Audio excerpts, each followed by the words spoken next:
the Slack. Okay. Yeah, I did. I just sent it in the engineering channel in Slack where Bill posts all the other announcement stuff. Is that you're curious? Was the door closed intentional? Did somebody? Oh, sorry, I didn't know. Okay. Oh, no, yeah, sorry. It's the owl even open. Yeah, it's 8:35, so now's probably as good a time to get started as any, I think. I've never run this in. Can I run this in GitHub? I don't. You need an extension to run. Oh, not in GitHub. Yeah, oh, sorry. So I'll actually have to. Yeah. Okay, I'll actually have to. Furthermore, you're going to have trouble running it without having a Postgres instance up, and it has to have pgvector installed. Okay. It's unlikely that you have that ready right now. Right. If you have any questions or curiosities, we can just go over here. Okay, so I this have is mostly following along. Okay. Yeah. You can definitely get it running, don't get me wrong, just Yeah. probably not in the next 5 minutes. Gotcha. Hold my ear. So, if you can do Docker that well. Exactly, notice how handy you are with Docker Compose, and then, yeah. So, here's a field guide to retrieval augmented generation. This is designed to be kind of a intro to using RAG in a practical sense at a very low level implementation. We're actually going to be looking at the vectors that we generate right there. No big all-in-one solution for your semantic search will be found in here. So yeah, let's go ahead and get started. I and Uche represent Oori. We do software engineering and AI engineering stuff. We have a bunch of cool projects and stuff. In particular, we're going to be using OgbujiPT for some of its functions to connect to databases, in particular Postgres. That being said, all of the stuff in there is open source, and all of it is fairly simple SQL if you're familiar with the topic. And you're probably making fun of me in your head for calling it SQL, not SQL. So, our problem is generally, well, we'll not start that today. Our problem is generally that LLMs can be just kind of unreliable and a little bit, they can generally mess up if we rely on their built-in knowledge. They're token prediction machines. They're designed to make text. They're not made to be sources of truth. They're not made to know what is true. And so if we don't give them the basis for factual answers, they're generally just pulling from their training data, and that can be wacky. We've all seen how goofy Google's AI has gotten recently on their searches when given Reddit as its source of information, right? So in that case, you might ask a question like, what kind of rock band can start thrash rock? And some clever Redditor said, Taylor Swift is thrash rock. And then your AI sees that in its trained data and says, whoa, okay, Taylor Swift is thrash rock. Yeah, sure. Probably not. So we're going to use retrieval augmented generation to solve that problem. Retrieval augmented generation has three main important components. A maintained knowledge base, a set of data that you can feed into the LLM so that it has this set of facts in its head, well, not directly in its head, but adjacent to its head that it can pull from. We have a similarity search, the process of pulling that information from said knowledge base, and then finally the assembling of an LLM prompt in order to provide the LLM the information that we retrieve. And this big graph here looks pretty scary at the moment, but it's going to make a whole lot more sense once we get through the whole presentation. So, we're going to skip over just a few of these steps. For example, you might have a whole bunch of data that you want to put it into an LLM's knowledge base in the form of a bunch of PDFs, for example. Maybe it's a bunch of PDFs of books. We're going to skip the part where we turn that into text because neither am I an expert on OCR, nor do I have the specifics on how you might do OCR. But we're going to assume that you have text content, and whenever you are putting text content into a RAG database, you don't want to just do it. You don't want to just do it as a big, entire novel, for example, slapped right into the vector database, because you want to have individual little chunks that are, individual little factoids essentially that you can pull from for the LLM to be able to work with. So generally, those chunks are around 2 to 3 sentences for most RAG workflows. They can be as big as a whole book. They could be the size of a page. I've certainly worked with RAG where we've used whole pages.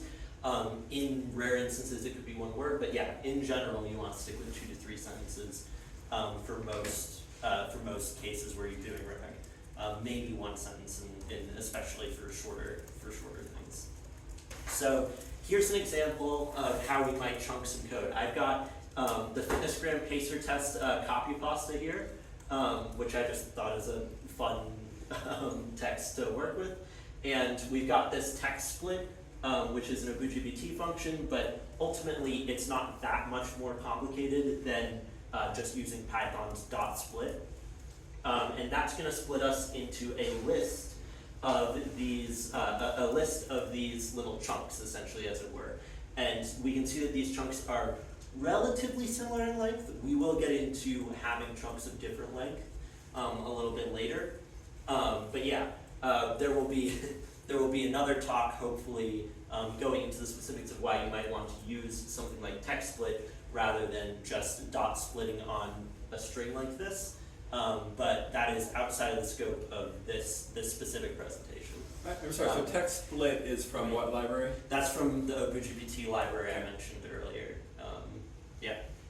And I should mention that because all the code you just showed is in the Jupyter notebook, right? Yes, so even if you sure couldn't kind of run it, you can follow like the pip installs and the imports in there. There is a lot more stuff in there though, so it is a little bit more difficult to follow. Sorry about that. I should make like checkpoints like this is where that code is in the Jupyter notebook or something. Oh well, that's for next time. So once you've got those chunks of data, right? We've got in this case 7 chunks, I think. Yeah, those are 7 chunks of data. Once you've got those 7 chunks of data, it's time to do the cool LLM RAG part of things and vectorize those into a whole really high dimensional vector to put into a database. Now, I have enough of a math background to not necessarily immediately be scared off by the idea of a high dimensional vector, but we'll be getting into that in a lower dimensional case in the next slide to hopefully make that 100% clear. Also worth noting that vectorization and embedding are generally interchangeable terms. Vectorization is the more general case where you're just turning some information into some vector, whereas embedding is generally when you're doing it with language. And if you saw Andrew's previous presentation, you already have a decent idea of what's going on here. I think that the code and the presentation are available in the Slack if you're curious. So that's definitely a better deep dive than I'm going to give here. But to shallow dive into that subject, vectorization is when we encode, we're going to encode text into that higher dimensional vector space, and we're going to actually use a small LLM to do that. These are LLMs that are on the order of just a few hundred megabytes or less, not the several gigabyte or several tens of dozens or even hundreds of gigabyte models. These small LLMs like Augmented v2 are the one that we're going to be using. That one could even run easily on a phone. MPNet could also run on a phone.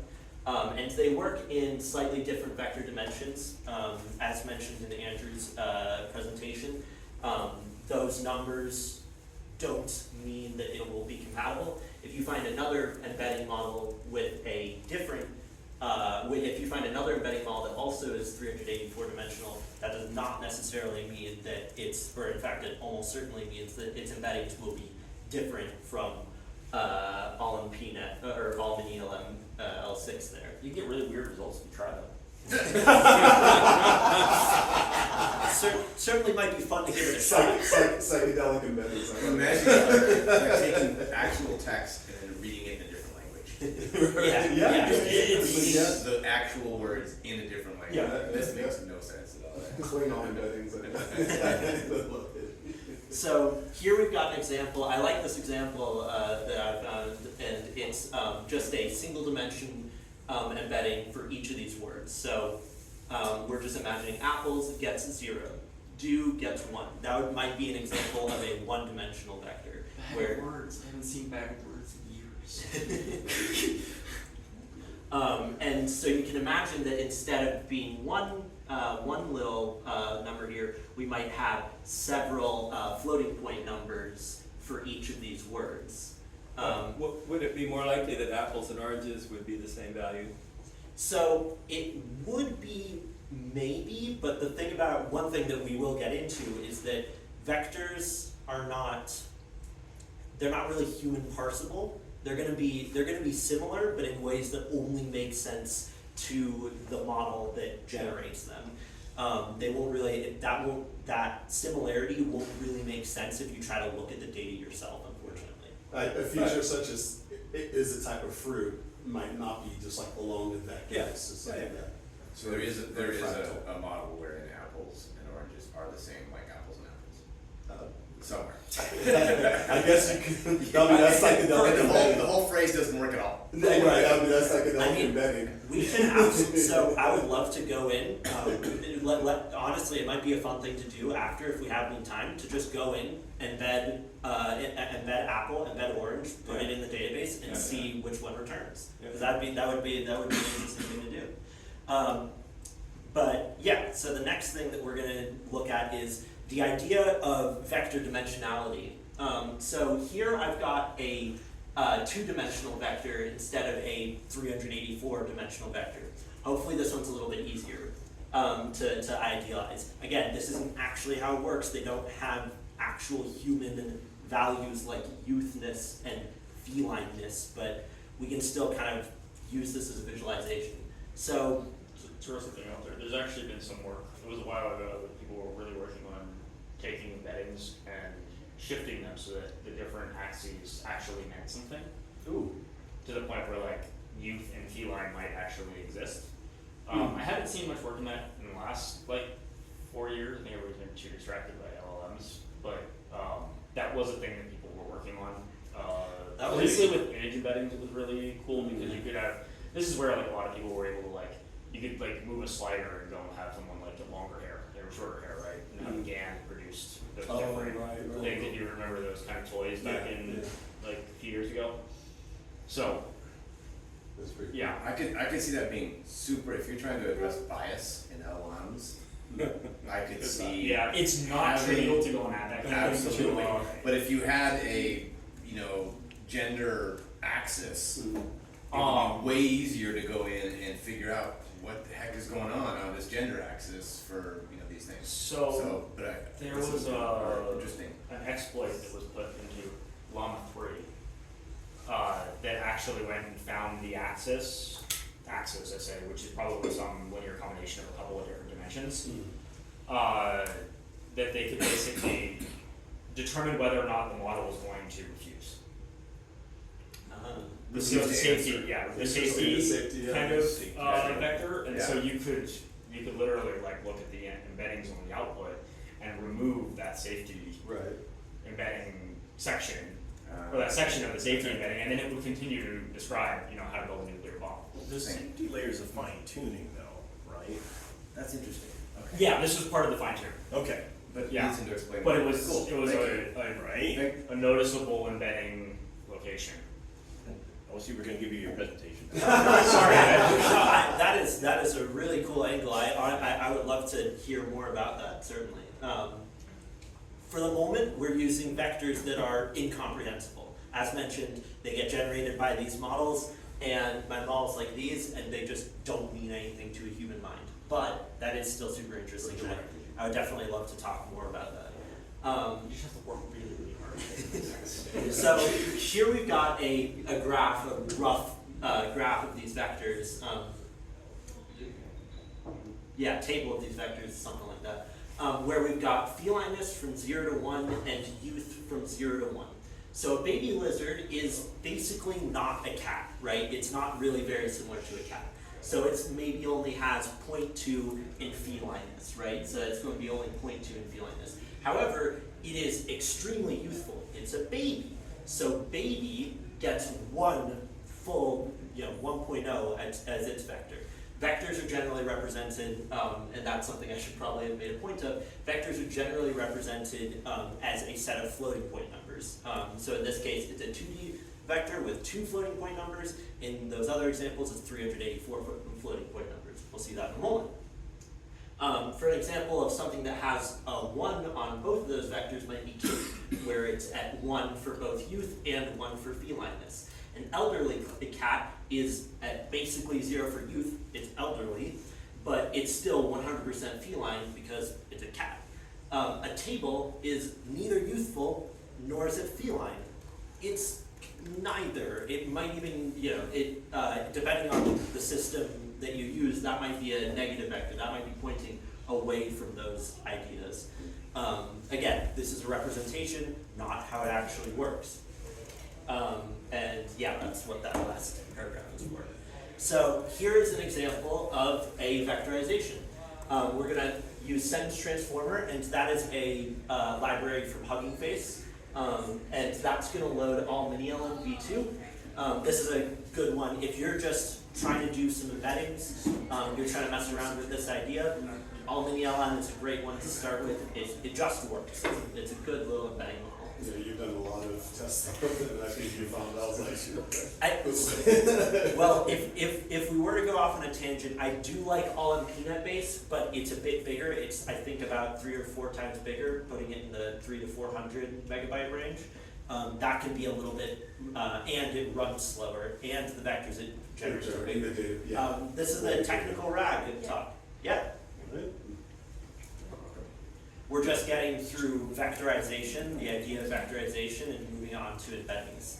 How do those compare size-wise to like OpenAI embeddings like data or whatever? So OpenAI, I believe, uses 1168 dimensional, or maybe 15. Does it?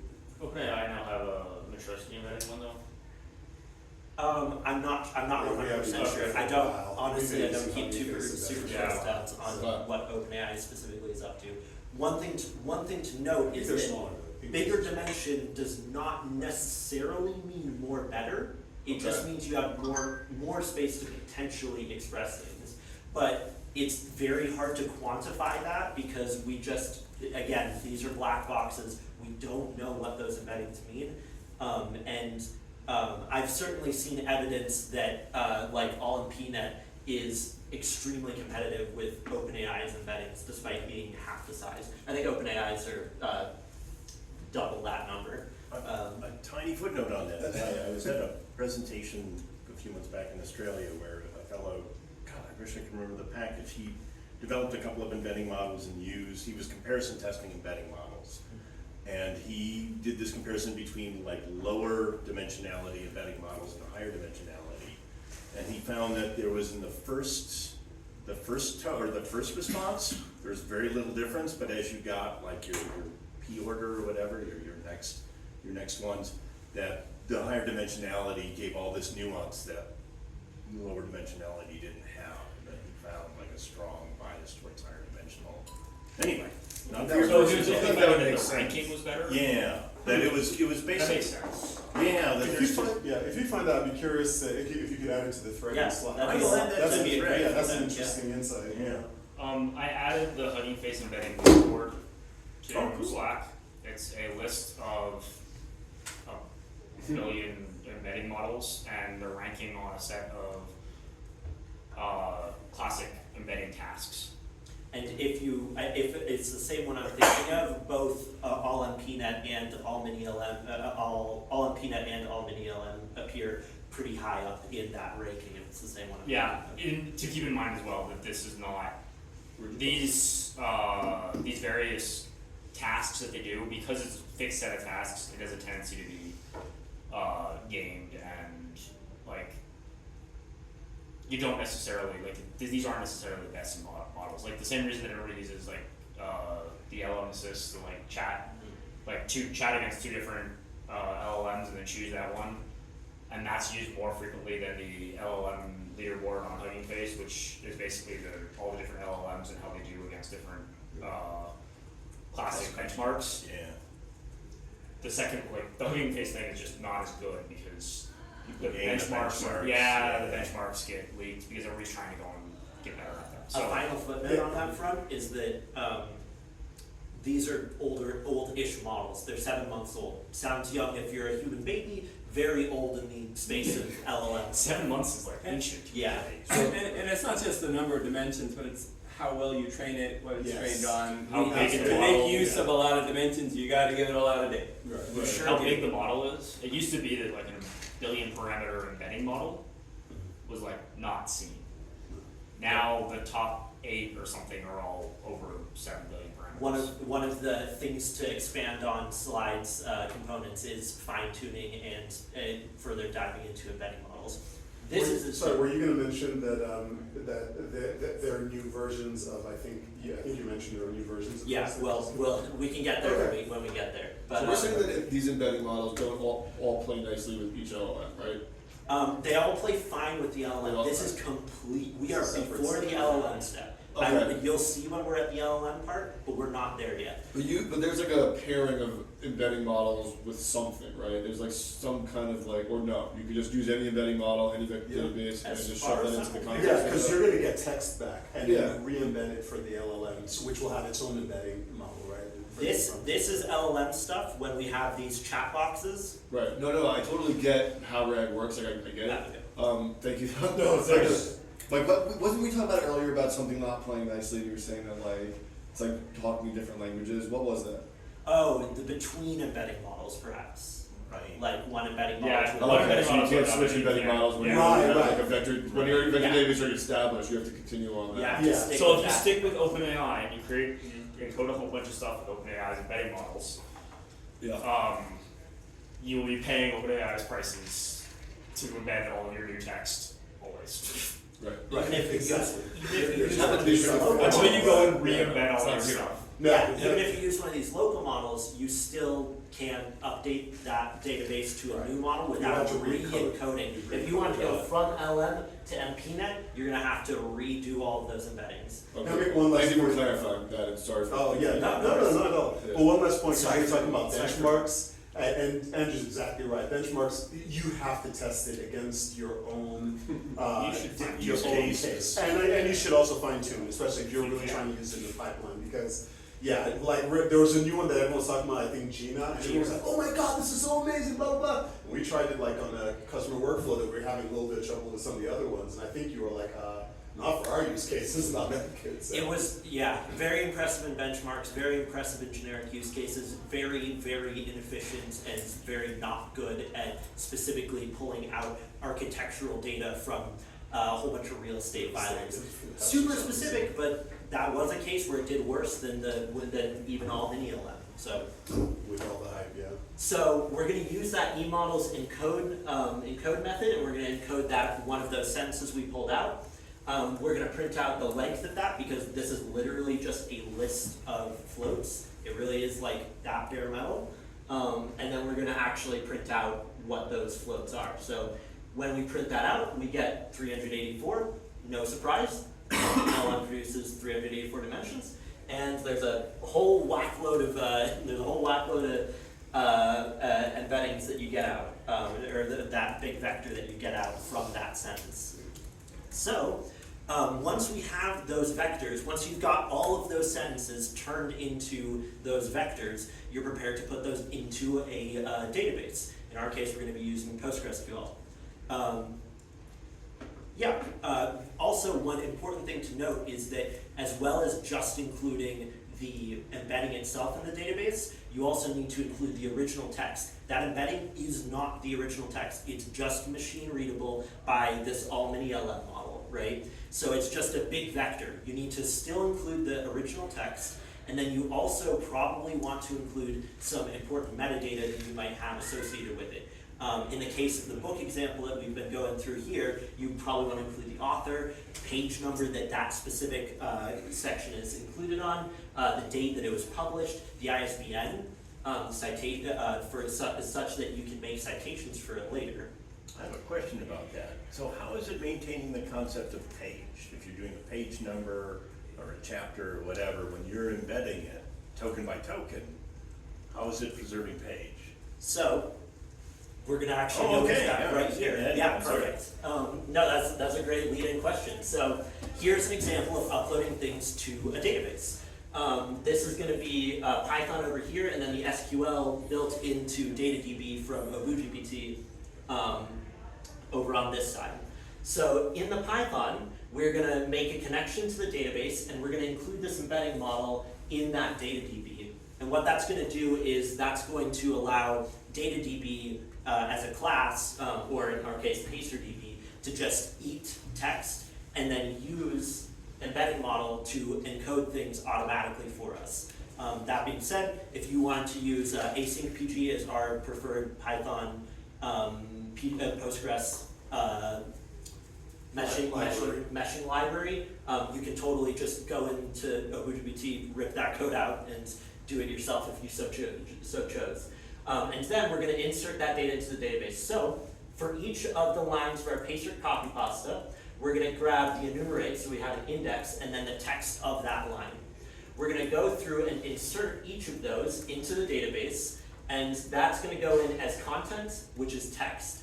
And then that's going to, which is the text, that sentence that we discussed. And then the metadata, which is, in our case, paste or copy pasta is the title, a bunch of tags that we might use to classify that. And then we're actually put in page numbers as the index. So you have to include that data yourself if you're going this. So that's going in as plain text is an adjunct to the vector. Yeah, so Behind the scenes, yeah. content is going to go in as text, and because we included embedding model, it's going to encode that for us on the back end. And you can see that in the SQL structure, that we've got an ID, a primary key. This is important if you're, in the table's definition, we've got an ID, a primary key. This is important if you're building a database, but not very important for what we're talking about. The embedding, which is a vector 384 type, that's from that PG vector extension. Content, which is text, this cannot be null, this has to be included, you have to put some text in there. And then metadata, which is all this stuff, just as a JSON, which we're just gonna flat pack and shove into the database as well.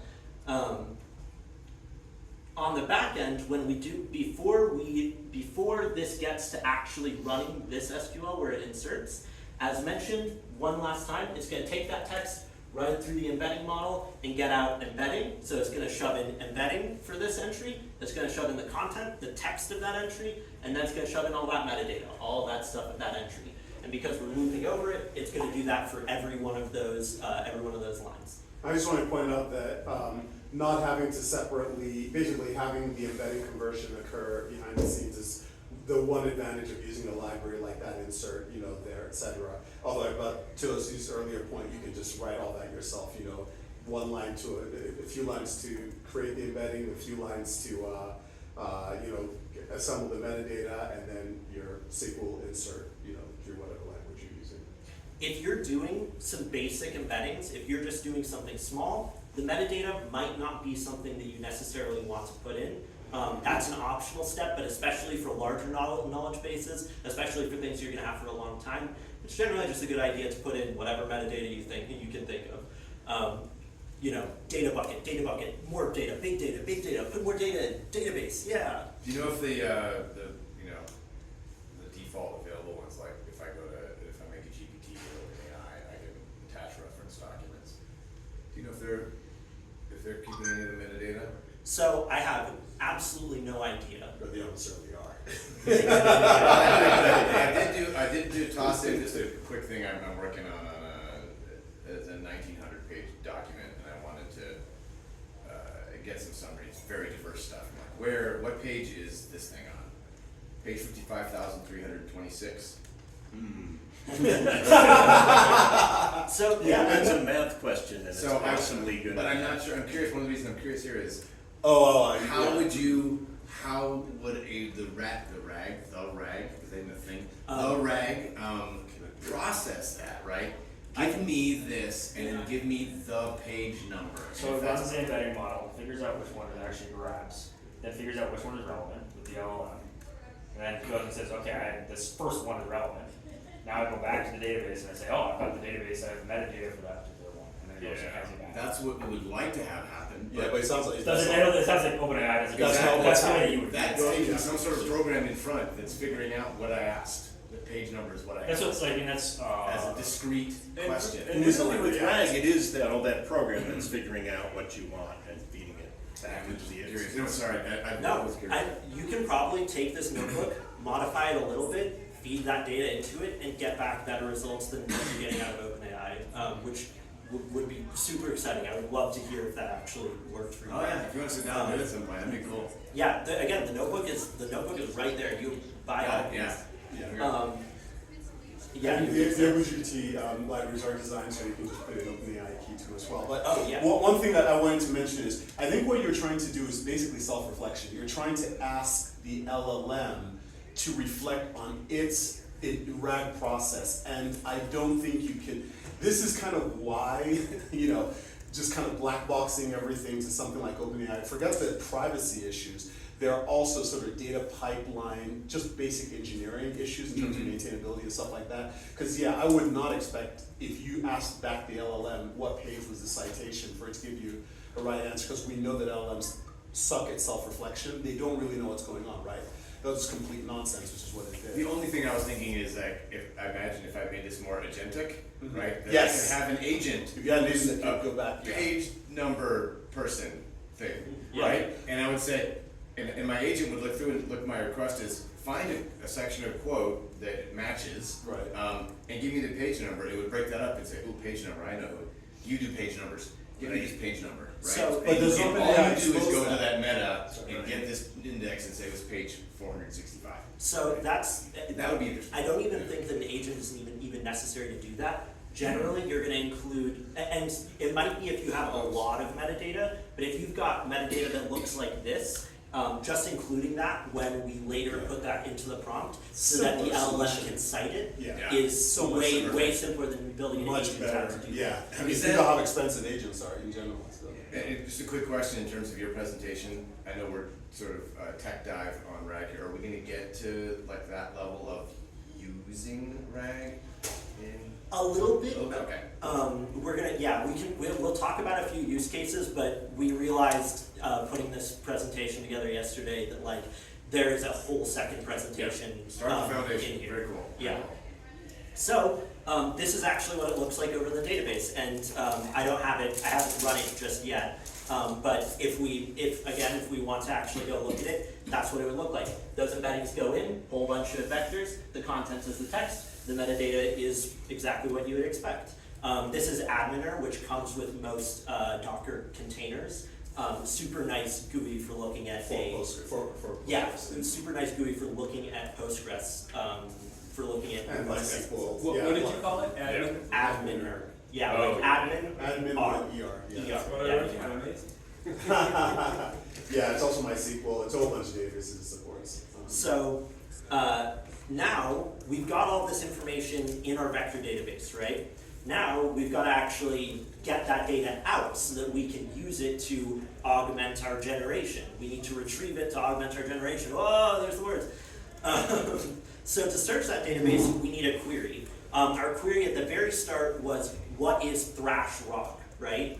So in this case, we've got a big vector field, a whole bunch of different bands in our vector field. And thrash rock corresponds right here in the vector field. That corresponds closely with stuff like Metallica, Slayer, and Anthrax. Doesn't correspond too closely with something like Van Halen. Black Sabbath is further out from that. Bob Dylan is way outfield from that, right? We're going to use, for the sake of, these are all vectors, you can imagine coming from the origin, at least that's how I conceptualize vectors, them coming from the origin and going to each of these points. And we're going to use cosine distance, which essentially uses trigonometry to check the angle between our query there and one of our vectors. This angle is very small. That means that they're similar. So our cosine similarity is going to be closer to 1. We're going to get more into that, I suppose, on the next slide. I'm burning through these slides, actually. That's fine. Mostly, I just want to point out Yeah. that this gesture just helped me understand why we're using nearest Yeah. cosines. Yeah, Thank awesome. you. That was exactly in what I my was brain, thinking. and Awesome. thank Awesome. you. Yeah. So yeah, you can imagine that. So this is a shorter inverse distance, closer to 1. when we -1 in math stuff. I mean, basic math stuff. Yeah, I just think it's to take the math the and more- make it make more sense to people, because to people a higher number means more similar, so that's all. So here, we've got something which produces a very small angle, which is gonna produce something very close to 1. That's very similar, right? So Slayer, Metallica, Anthrax, those all have very close to 1 ratings because they're very similar. Something like Van Halen, whoa, that angle's pretty big. That's gonna be only a 0.7. Something like Bob Dylan, that's like more than 90 degrees. That doesn't actually mean anything because we're in high dimensional vector space, but point being, that one's probably closer to like 0.2, not close. So when we do our retrieval, we're gonna select n number, some number of things to grab from the database, and in our case, we're gonna use 3 numbers. We're gonna use 4 numbers. No, yeah, we're gonna use 3 numbers. And that's gonna grab Metallica, Slayer, and Anthrax because those are the 3 closest things, grabs those, and it's gonna use those in the next step. So, if you were doing this in Python, that's gonna look like, we have a search string, for example, beep, a single app should be completed each time you hear this sound. That is exactly one of the lines that we had earlier. So, we're gonna search with n of 1, we're only looking to get 1 result. We're gonna run that through this search function of the PacerDB. Again, this is from OgbujiPT, contains this, we'll get into it in a second. We're gonna put in the text of that search string, and it's going to remember it has the embedding model inside of it. So it's gonna go in there, and it's going to embed the query, and then it's gonna use that to go search in the vector database as we just discussed. It is not using the text, it is using the embedding to do that search. We're going to put in our limit to tell us how many we get back, and then we're going to print those all out. We're going to get back the title, metadata. This is that metadata we've been putting in. So in this case, we get back specifically paste or copy pasta. The content, it's that line that we were looking for. And because this string and this string are exactly the same, their embedding is exactly the same. So their similarity is a full 1.0, 100% match. That's a cosine similarity specifically.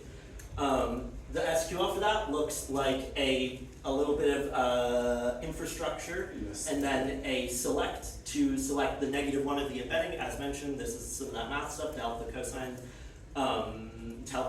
become a 1 to 0 scale rather than a 0 to 1 scale. We're going to do that as cosine. We're going to get back the content. We're going to get back the metadata. As we can see, we got back all those things. And then we're going to order those in descending order of the cosine similarity. So 1 is going to come first, and then the example that has a 0.9 score is going to come after that because of the way that this SQL is built. Again, this is all open, both in the notebook and open source in OgbujiPT. Yeah, I just wanted to mention that, again, that's kind of why some of those APIs, like the search API, so you don't have to remember that particular vector embedding, because you cannot use a projection from a select inside an order by clause. It's like, yeah, anyway. You can, but it's bad SQL. I never wrote that. But if somebody fixed that, it might have been that guy. If we instead tried to use complete one lap as our search query, we instead get back a vector similarity of only 0.53. That actually sounds kind of low, but it's surprisingly, that's like very similar, all things considered, for a vector query. Such a high dimensional space that, yeah. Right. And I got this search query by doing complete one lap and saying a single lap, right? So a single lap should be completed. A single lap should be completed is maybe this vector. Complete one lap is maybe this vector, and the database said, well, everything, all the other sentences are like out here, out here, out here. So these two definitely seem similar enough. I'm going to return this line once again. And yeah, that's going to be how that bit works. So once we've gotten through all those steps, we can finally assemble our LLM prompt. Once again, we are generating at this point. So just out of curiosity, for the cosine similarity, how do you determine like a good threshold cutoff? Like I've used cosine similarity before for much smaller NLP stuff, and for me it's always been kind of just you look at the results and go, yeah, it's good enough. But in this case, right, you could be injecting bad information, right, into the context or the LLM. Is there any stuff that you guys have done, or any recommendations around identifying that threshold? Or There's a few things. Cosine similarity actually already normalizes it has some mathematical advantages where it normalizes the vectors. Stuff like text length will actually affect the vectors in a way that cosine normalizes down, so that they are going to match regardless of length. And then, unfortunately, there's not a great solution because of the nature of the black box of embeddings. There's not a great solution for being able to preemptively know what your best category, what your threshold should be. A lot of the times, what I find to work better is to use an n number. So instead of trying to use an n number in combination with with some threshold that seems reasonable. Maybe start with 0.4 or something, and then work with those top results. And then finally, some other thing to work with is just doing a little bit of LLM red teaming with your responses. You might check once you get back this generation if it's something really, really critical, or while you're still in the testing phase, you might actually run this similarity search through an LLM that can determine if that seems like thrash rock, and you can use that to essentially build an intuition mechanically with an LLM. But I don't think there's an easy solution. I just want to mention the common term for that is re-ranking, where you in effect you just run those back to an LLM and it will say, okay, actually these came out with raw vectors, but I'm looking at the query and I'm looking at these, and you actually want them like this. And then you can, the short answer to what you're saying is that's RAG engineering and some of the advanced stuff that I don't think we'll get to, but there are definitely techniques, but it's also it's tricky. It's engineering. But that actually can be right where you create some problems, because that's where you have the opportunity to inject your bias and get rid of some of the advantages of cosine similarity. Because you're basically taking a pure mathematical function and now you're you're corrupting it effectively. The beauty of cosine similarity in the first place. Well, the flip side is that you're assuming that the space that you're doing cosine similarity in is actually regular enough that and these are all true. You may be removing bias. You may be adding bias. You're adding your own bias. And a very, very rough place to start is longer your embeddings, the smaller your threshold needs to get. I mean, basically, just to use a metaphor here, when I think of this cosine similarity and the vector stuff, I just think of forgive this analogy, but Rey doing the force push at the end of Star Wars, of being and I am all the Jedi. And basically, you're just there's a bunch of noise, right? And you take it's literally the sum vector that is left against all of, there are a lot of shitty Jedi, but what matters is, but they all most of them knew how to use a lightsaber, right? And that's really, what it is. So, towards the analogy, it's worth noting that even our embedding model it was trained. Our embedding model was trained, and I'm not going to go find it. The embedding model was trained, and it does have bias. Every LLM has bias, and even the embedding models, very small LLMs, have their own bias as well. Felineness to catness is a bias that I might have when I train an LLM, but is that actually the most useful thing to have your embedding model be trying to create vectors of when you're comparing types of wood against other types of plywood against other types of MDF? Felineness felineness and youth have nothing to do with those things. That bias is going to negatively harm your the quality of the vectors that you generate. This is my own ignorance on embedding. But you got Slayer and Anthrax. Is there the same problem with censorship in the embeddings models as well? Every bias that you can find in an LLM, every bias problem, etc. that you can find in an LLM, you can find in an embedding model. But when you say censorship, do you mean that it will refuse to return certain vectors or something like that? Yeah, or maybe in this case it would just diminish I don't, I guess Anthrax might be a yucky word, and it might put that in a vector where it really doesn't like to put things that, thrash rock is a very generic term that's might be family friendly vector, right? Family friendly vector might be over here. Bad vector might be over here. Anthrax might get put more in bad vector purely because it's called a very dangerous substance, even though there's nothing, that's not obviously unfamily friendly. Because your embedding model has a fine tuning layer at some level that was meant to. Yeah, it has this knowledge, yeah, exactly, it's. So- Apply safety. We're also like a lot of the new embedding models are starting from LLMs instead of going and being So like they- raw they embedding have models. that. And so they might have that kind of thing. I mean, and it's, honestly, it's kind of a good thing for most use cases, like, it's really, if you've ever used it, like just one of those, you know, God, I forget the name of the model, right, like just this all safety's off model, like, the Oh, results right, are horrible. Oh, yeah. Horrible. Yeah. Yeah. Yeah. I guess like, but like Matter Slayer, of right? perspective. Yeah. Depends on how you're using it, right? Yeah. That might genuinely be, it might be useful. You might be doing something with medical terms where you do have to be able to get into like drugs, right? Right. You need to be able to talk about drugs if you're talking about a medical model, potentially even illegal drugs if the patient is using them. Yep.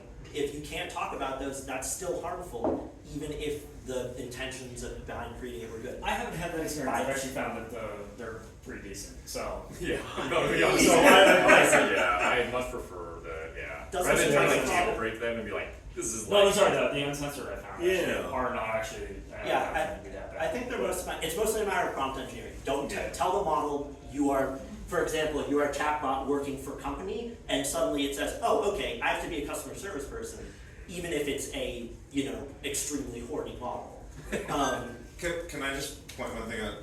Andrew just sent this to me, and I find this fascinating, which is, I think speaks to what you're talking about, which is homicide is closer to sports here than it is to fire. Okay, well, back to, no, I want to go and say this is a 2D representation, maybe a 3D representation of a like n-dimensional Sure, thing. sure. So It might be that sports Well, is like like 100 homicide is here, and that because Yeah, you're looking at it they like could be this, actually it was- right next to each other. this is a 768 dimensional model. So yes, Sure. maybe, but you have to do a I lot of just- things in order to go and shove it into 2 dimensions, and sometimes that means that you put things closer together that aren't really that close. Yeah, like TSNE is like notorious for that. Not That's basically what you're looking at here is a TSNA. But yeah, this is what you want. It might What actually is be your TSNE natural dimensionality? and Oh, see, I feel like we're derailing your presentation. yeah. I think I can get through the rest of it. I think I can get through the rest of it in time. So, we've got, here's our full pipeline, right? User asks question. Question gets embedded and then searched on. Search returns Metallica, Slayer, and Anthrax. Might also include metadata if you're doing a search on, for example, a really big PDF document. That might have, that might say Metallica, page 1. Obviously, it's not this exact example. Slayer, page 5. Anthrax, page 85. And then the LLM, once it's gotten this prompt, it's put the user question in here, it's put the data in here. We'll say some thrash rock bands include Metallica, page 1, Slayer, page 5, and Anthrax, page 85. It's citing its sources. So I'm really confused here, because I thought that the similarity search was going to return chunks. So in this case, the chunks are Metallica, Slayer, Anthrax. You're literally, your RAG consists of single words that, I mean, how does it, Probably not in In practice. This is just a simplifying, super simplified. In this case. I mean, I would have guessed that you would have like, your raw data would be a bunch of Wikipedia pages about bands, and you chunk it up, and there'd be things that would have topics that said, Yeah, Metallica is a thrash band, Probably. and so the similarity search would return, Metallica is a thrash band from whatever. The similarity search is specifically going to return whatever you tell it to, right? We're telling it to return the content and the metadata. In this example, maybe this was a naive interpretation where they only used the title, right? And they only included that information, which wasn't actually that useful. Slayer, just one word, might not be necessarily super useful. The content should still be in there if you're doing RAG probably correctly. The content is probably still in there. You need to, that's up to you on implementation to make sure you're including correctly. And just to clarify, the similarity searches can return multi-token similarity comparisons. Yes, this is an example. It has returned in multiple things in this example. I'm simplifying for this. And so he's simplifying, but there's something, again, very advanced called hierarchical RAG, where you might have a situation where it returns only, let's say, headers from a document, instead of the actual sentence that says Metallica is a thrash band, blah, blah, blah, blah, blah. So it's, that can be RAG is super, so that can be super helpful. Or your source, and you were assuming the source is a text document. The little examples I was doing on RAG, the sources were like catalogs, right? Yeah. So now we're returning Yes. individual product names. Exactly.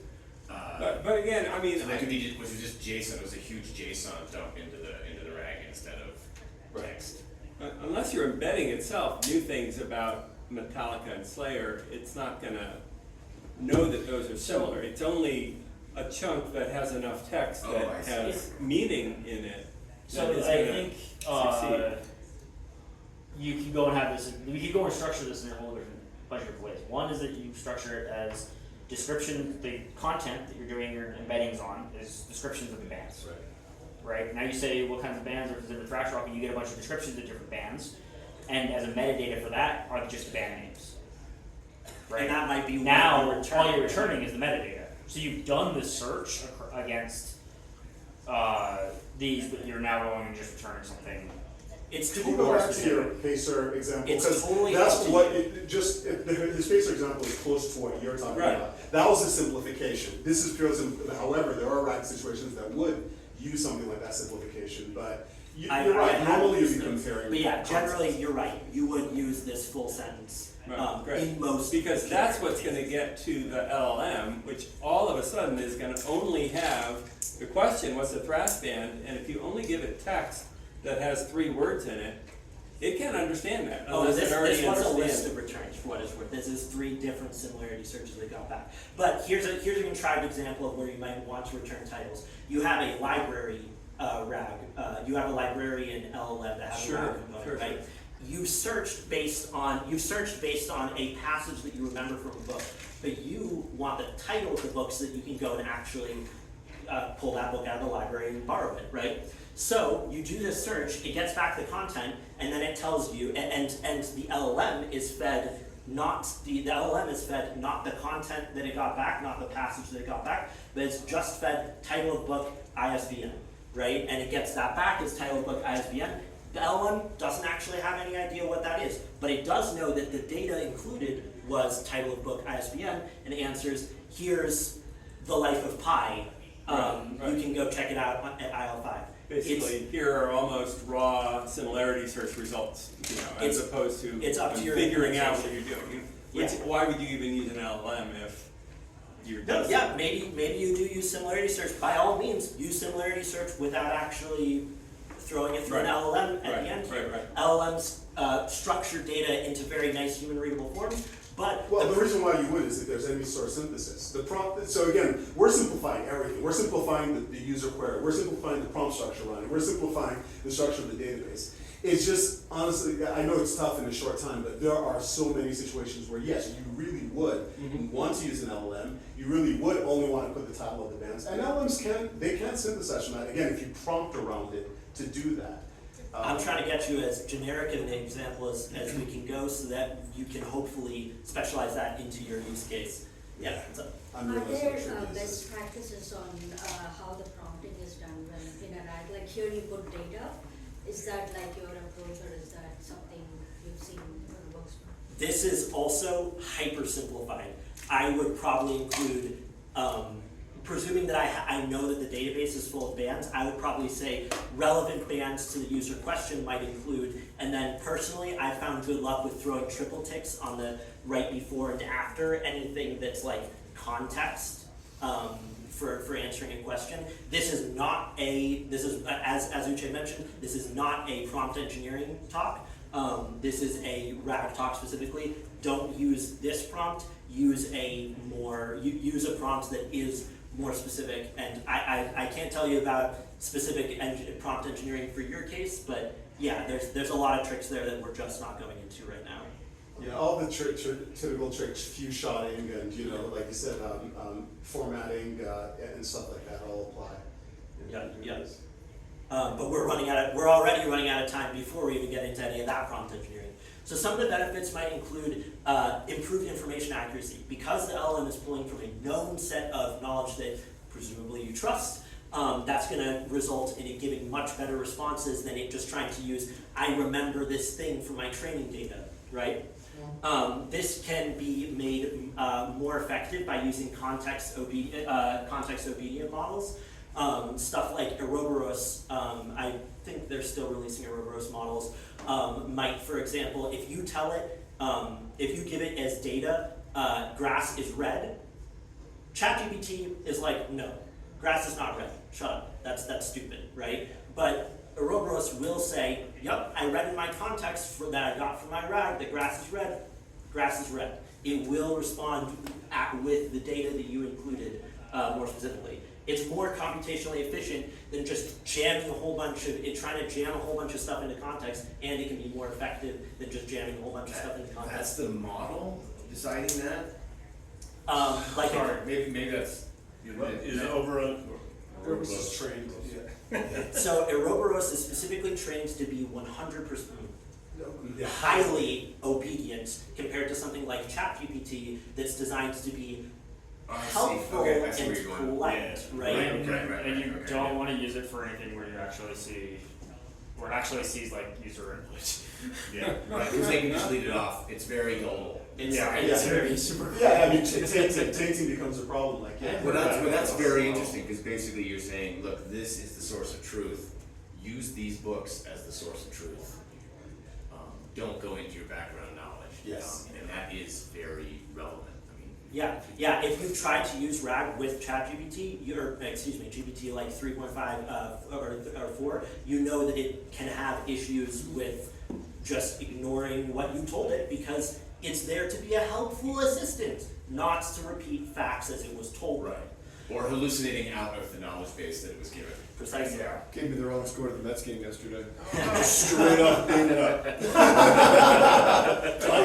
Yeah. This can be much more efficient because you're trying to shove less things into context. That's both more energy efficient, more efficient with the models generally, because they don't like when you make their context huge, even if they have a big limit. This also is a much better. This is much more computationally efficient than trying to fine-tune a model on a set of facts that you wanted to remember. Instead of doing that, you can actually use a generic model for RAG. Again, Ouroboros is a great example. This is much more flexible and customizable than something like fine-tuning. You can control the contents of the KB. You found something in your knowledge base that wasn't supposed to be there, kick it out of the knowledge base. You found something in your fine-tuning of your LLM that's not supposed to be there, good luck pulling that out of the black box, right? This is less sensitive to context, has limitations, as discussed.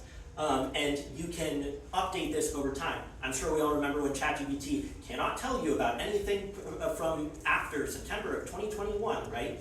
But if you include that information in a knowledge base that it's pulling from, you can include information all the way up from the day that you got it, put it in the knowledge base, and the LLM can immediately use that knowledge. Like a med score. That was actually the use case, is I was building a RAG thing, and it gave me, the Met score, it gave me the ESPN article and everything, and I asked ChatGPT 4.0 in the console, and it was completely made it up. Yeah, 4.0 has a lot of, it's cool, And it's but like, got a lot here are of the good two rules. sites I searched, and then I look at the sites I searched, and one of them had the game on a rain delay, which was also false. The other one had the entire scoreboard for entire MLB, so I must have gotten confused, because there was like 20 games.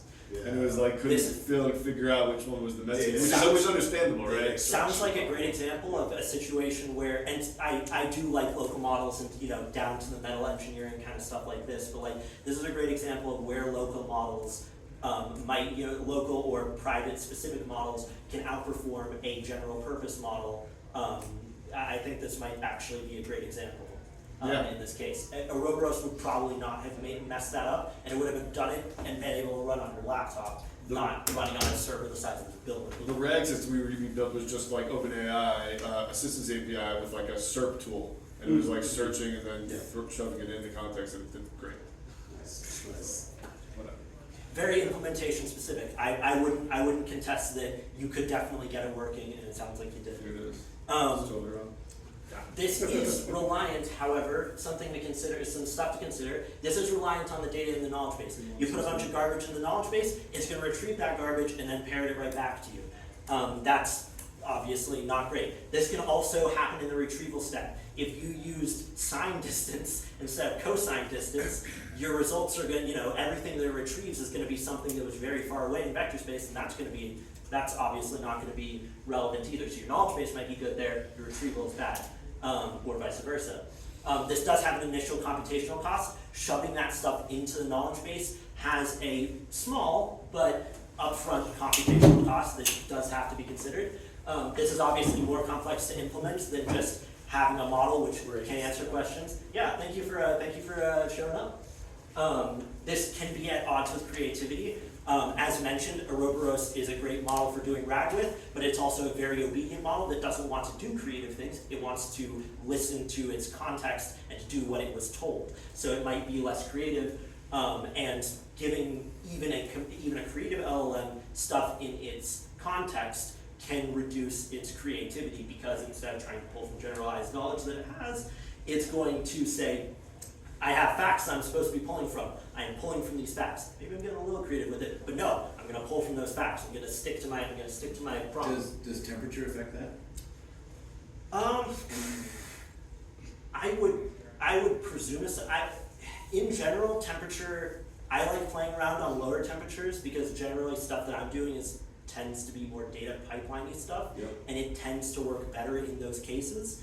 But I would be hesitant to issue a blanket. Yes, lower your temperature when you're doing RAG, because it's just, there's so many variables. Maybe something to dive into in the next version of this talk. This can expose sensitive data. You put a whole bunch of important information into your knowledge base, including maybe some important confidential information that you thought might be useful to answer questions. But that might get leaked, especially by a clever user who is specifically trying to pull that information out of the knowledge base.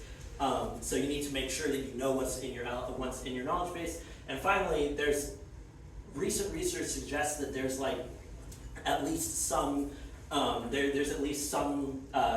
counter correlation between precision and recall, where they might adhere to facts better, but they might give incomplete responses, either not reading the full context or not just literally stopping completing tokens. That research is ongoing, and I don't think it's a big concern, but it is something to keep in mind. Shoving things into context, even if you're shoving only a limited amount of things, can still have negative effects on LLM performance, which, something to keep in mind. Something also, you're adding a whole new model. Yeah. People have a tendency to forget that. I mean, there's that An complexity, embedding model, right? yeah. An embedding model is a whole new model. It's a whole new LLM. Right? Has its own biases, as discussed. Its own biases, its own problems, its own. The embedding model that you're using is a whole nother. Yeah, it's a whole other thing that you have to go now work on and deal with. Yeah. Right. I So the similarities you retrieve could be biased, you're saying. It could be like. It can also just be context that that's totally wrong. you're not grabbing the right thing, right? Or you're grabbing things that are trivially similar and not actually going to go and help with understanding broader pictures and stuff like that. So you're adding a whole new, It's a separate QA. a whole separate QA element, possibly a separate fine tuning element. So now we're getting a second black box, effectively. So, So what they say nobody really understands how this works. I would definitely mention that it's not less of a black box. It's still an LLM. We still don't know exactly what it's doing, but embedding models are, for the most part, a lot more reliable than LLMs. They don't generally go off the rails the way that LLMs are notorious for as often, but it can happen. It definitely can. I think the opposite is probably more likely to happen, which is not that it goes off the rails and goes and gives you back something that makes no sense, but more that it goes and gives you back something that is word similarity. Right. Right, which is not actually relevant, like irrelevant information just because that information is has the same word. Right. Right. I was looking for Doja Cat in the music library, and it returned me the Wikipedia for domestic cat. Right. That makes sense.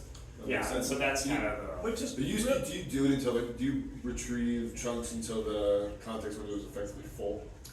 Depends on how you're doing things. I don't like that because I'm personally heavily biased against context stuffing. I think in my experience, it seems to be highly detrimental to LLM performance. Right. So I generally really try and keep I genuinely don't usually use an N, a limit of more than 6 most of the time, if I can't at all help it. 6 chunks. That's me. Okay. Your situation might be different. Yeah. Maybe you want the LLM to be answering based on a wide variety of information. You want to include a lot more information. But in general, a good prompt engineering technique in general is to keep your prompts as short as possible.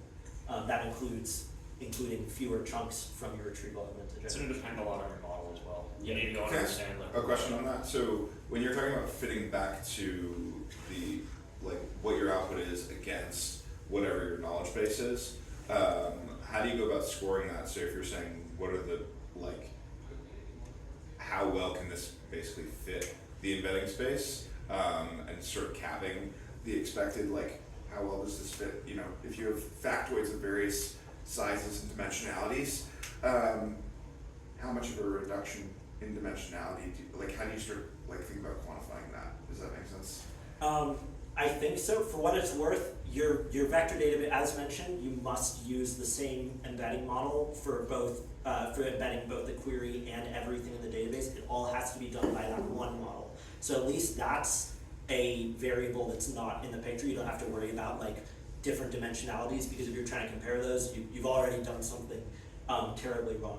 In terms of actually, that being said, in terms of answering the question that I think is more to your point, which is how do you score, essentially how do you score beyond just cosine similarity, how good a something that you retrieved is. That's going to be a matter of hand QA testing, using software overview softwares.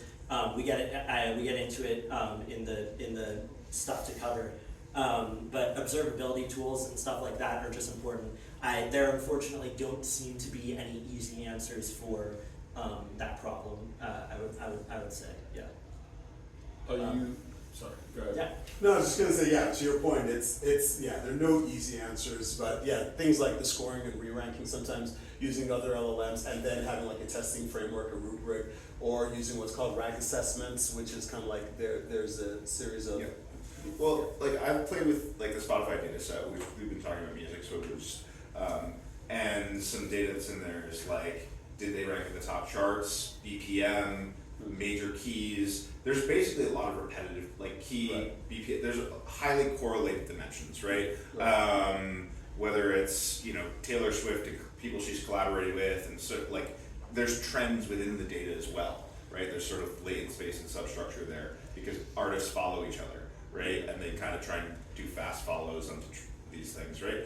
So you get these burn-ins that are in the data set themselves.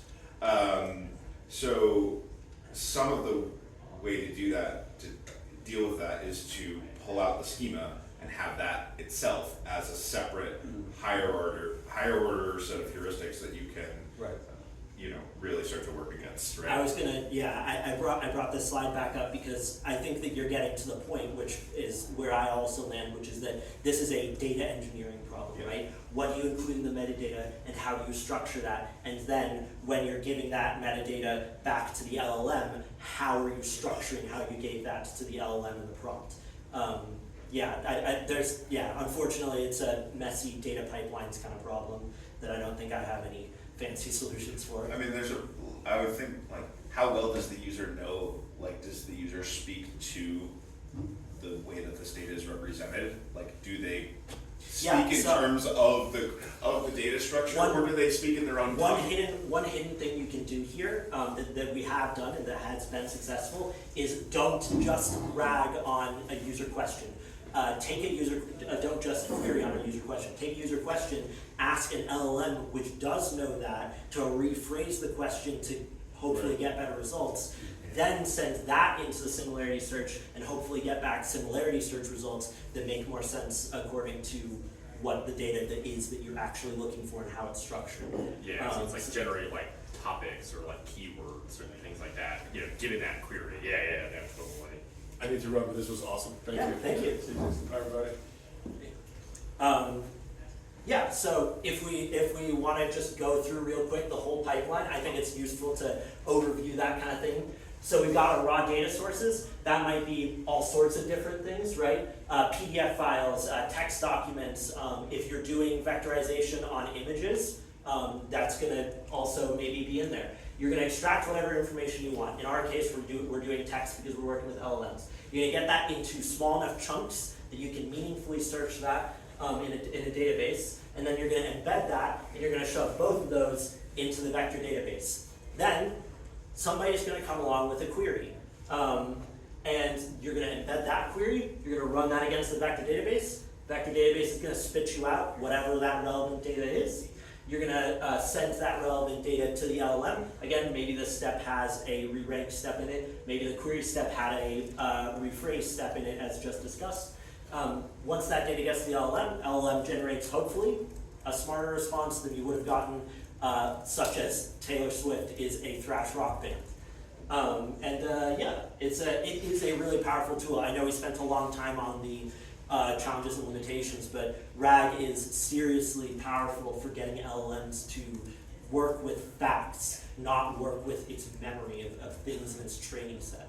And that is really meaningful, that's really useful, and being able to implement it at all levels, not just being able to implement, the way that OpenAI has put it together, but being able to just do it yourself in the code has been something that has been really useful for me, and hopefully now for you. There's so much more, that being said, to get into. We're already 15 minutes over time, and I think that this stuff can probably, as well as prompt engineering isn't on this slide, but it was mentioned from the back there that prompt engineering is something we should probably throw in a part 2 of this talk, essentially. Talking about advanced RAG, doing something more complex than just chunking by text length or periods. Re-rankings, as discussed. Critics, taking essentially observability using other LLMs. Contextual compression, using an LLM to take all of the results that you got and squishing them into something that might be easier for a second LLM to answer. Modularity, making sure that all of these systems are separated such that you can tinker with them individually. Metadata-driven queries, unfortunately he left, but that would have been probably relevant to his questions about the more specific engineering stuff. Fine-tuned embeddings. Those embedding models are still LLMs. You can still fine-tune them for more specific use cases. Different workflows, different RAG data pipelines. We use a very general case here, but obviously you probably have something more specific in mind for what you want to do. RAG evaluation, again, going back into that observability, and RAG in LLM ops. Stuff like RAGA and observability. And finally, we already mentioned fine-tuned models. And then upstream enhancements, and talking about those upstream enhancements to sentence transformers. Just in the past few days, because LLM space is always like this, new stuff has been coming out of sentence transformers. Those models that I like so much that we talked about way back here. Those are links, by the way, if you go and look at this presentation, so you can just go grab those. These guys might be outdated. V3, I believe, has just come out. Sentence Transformers 3 came out. Yep. Yeah. So new stuff is always on the horizon with this, and we definitely. Atrocious embeddings are really neat. Yeah. I haven't actually. It would be worth. Yeah, I honestly don't even know that much about it, and it would be great to get into. The short answer is that it's like a 1024-bit embedding output that you can go and then truncate and use half of, or a quarter of, or eighth of. Yeah. Okay. And you get results. Those results aren't quite as good, so you can go and kind of start. You can essentially go and adjust how much you want to store of your embeddings. You're blurring your vision, basically. Yeah, Compression. Yeah, I saw that paper and it was pretty cool. I just haven't had a chance to actually That gives you try them in practice. So, Especially for something hierarchical, it gives you the option to maybe do something, something short and quick that narrows your space by 98%. All stuff that we. Take your- All stuff that we clearly need to get into another time. We have another. Take a peek at that Jupyter notebook. Seriously, get into it. What's up? You mentioned a model that works good with RAG that is more obedient than ChatGPT. What was Yeah, that could you go and model? share that one? Ouroboros. Yeah, I I tried tried to find it. And I couldn't I'm not 100%. It's a crazy spelling. It's like Ouroboros. A-I-R. I'm not gonna sit here and recommend I'll it find because I haven't been. I'm not gonna sit here and I just wanted to look into it. So Yeah. Ouroboros is the main one. One of the primary innovations of Ouroboros was it wasn't the first one to do it, but it was the first one to do it well that we were able to use in production, was having complex context understanding. You could give it specific pieces of information and give it the contextual piece of metadata for that information, and it was trained on that structured data such that it could pull that information better. That being said, that's fallen out of favor for just more generic prompt techniques. This was back in the days before we were even doing like chat log based LLMs a few months ago, back in the days. So Ouroboros is cool. I don't know if that's still modern and current for use. Generally, the term that I would use if you're trying to find that sort of thing is context obedient. Context obedience is what you're looking for. Google's feed has a really nice, small 4 billion parameter context obedient version that is very nice, and that might be a more modern recommendation, but again, these things change every day. There's that notebook. By all means, go and grab it. It's also on the Slack in the engineering channel. It works. I got it running during the course. Yeah, awesome, with the database and everything. Yeah. Sweet. That's great. That's great to hear, because we'd only done limited testing on any machines that weren't this one. And then I suspect that this crowd is all fellow consultants, but if you're more curious about Oori stuff, by all means grab our QR code and come check us out. We do LLM stuff, and thank you all for being such a wonderful audience. Thank you. That was awesome.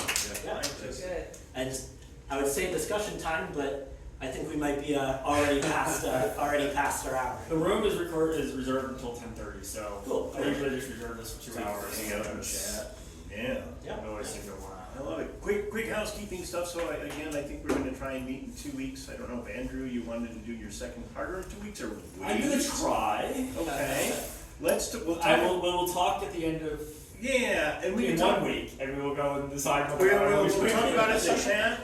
Again, everybody's encouraged to come present stuff you're interested in and working on. This has been awesome and thought-provoking, and it's even though like everybody here's probably worked with RAG, like I learned 5 new things at least, if not 50, and just like giving me more to think about, and that's why I love these sessions. So let's consider presenting. I mentioned in the chat, there's like, just out of this, there's like 5 new things I'd love to see talked about, and it just like, and if you're not on the Slack or our bank, please come see me and I'll add you to the list. And OC, thank you. Thank you. Thank I don't know if I don't want to get involved in the whatever, might be some Right. politics or whatever, but if this could not be at the same time as the product one. That was an accident, yeah, for sure. But in 2 weeks, they're right on top of each other. Are they? If Yeah, we okay. flip that week. Okay, we're gonna push the week. Yeah, Andrew should roll week. It's good for him too.